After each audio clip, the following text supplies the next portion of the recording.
Good morning, and welcome to Redeemer Lutheran Church. I'm Pastor Gary Lodeholt. So, what can we make of Judas? As we wrap up this week of looking at bad guys of the gospel, Judas is someone we might have expected to be on this list, but he also presents us with some problems, too. Judas is a well-known bad guy, and in fact, if you think about it, many people name their children after the disciples of Jesus. There are plenty of people named things like Peter and John and Andrew and even Thaddeus and Bartholomew. But no one names their child Judas. Judas' betrayal of Jesus is one of the most vilified acts in history. And if someone betrays you, you may hiss the name Judas at them. It's clear in the gospel writings that what Judas did was seen as a betrayal of Jesus, and the gospel writers even go so far as to say that he did it for the money. We can't discount their view. After all, they were much closer to the event than we are, so they are much more likely to have insight into the person and the events than we are. From their view, there is no doubt that Judas committed an evil act of betrayal. However, there has been another view of things offered too. So let's talk about Judas. First, what we know. In the time of Jesus, the cosmopolitan part of Israel was in the southern part of the nation, and the more rural area was in the north, somewhat opposite of the United States today. In fact, when Peter is standing in the courtyard of the high priest's house after Jesus has been arrested, they accuse him of being with Jesus based on his accent.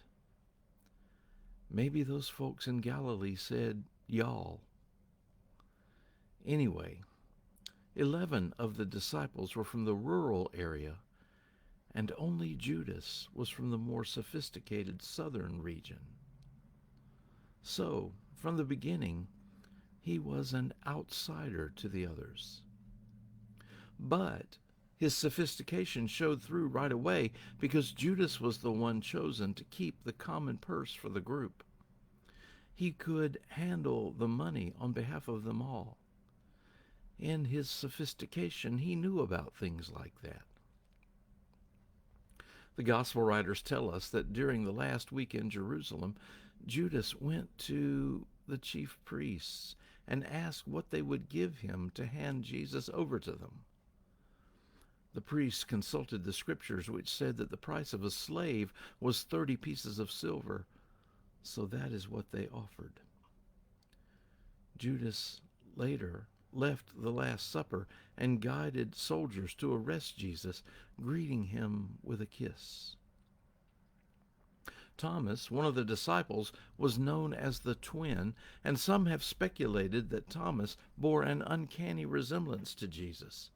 And so Judas was needed to clearly identify the one they were looking for. In the time since then, biblical scholars have noted some other possibilities to the story of Judas. And while they are speculation, they do seem to make some sense and cast Judas in a different light. Some say that Judas, more than any of the rural hick disciples, did indeed recognize and realize who Jesus was. Judas may have known that Jesus was truly the Messiah and God's Son, and grew frustrated at Jesus' delay in revealing himself to the nation in power and glory. Therefore, Judas may have concocted his plan in order to force Jesus' hand to reveal himself, and he could get some funds to help the poor while he was at it. If he could have Jesus arrested, Jesus would have no choice but to reveal himself to be who Judas knew him to be. And this would explain his kiss for Jesus in the Garden of Gethsemane. It's as if Judas were saying, "Hail, let me be the first to greet you as you come into your kingdom in power and glory." This alternative view then pictures a stunned and bewildered Judas as Jesus is led away to his death. Maybe you've had an experience or two where your best laid plans all of a sudden turned out all wrong. In this view, Judas may have felt that way, which may also explain his overwhelming despair, which led him to hang himself immediately afterward. Again, let me be clear that that's not what the Gospels say his motive was. That's an alternative theory that may give us a different view of Judas. What is certainly true is that Judas returned the money to the priests and then hanged himself in a field. The priests then took the blood money and bought that field and made it a potter's field to bury those who had no money or a place to be buried. The saddest part of the Judas story is that he didn't grasp that there could be grace even for him. Much can be made of the fact that Jesus knew what was going to happen and who was going to betray him ahead of time. And at the Last Supper, when Jesus gave us a meal of grace, forgiveness, and salvation, Judas was still there and welcome at the table. Maybe that gives hope to those of us who find so many ways daily to betray Jesus in our choices, in our ignoring the poor and the hungry, or in so many, many other ways.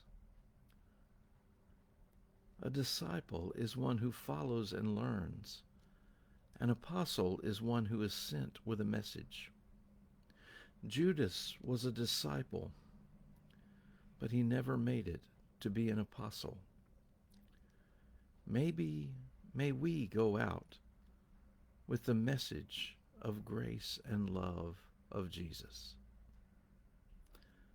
Thanks for watching, and remember to let this day belong to God.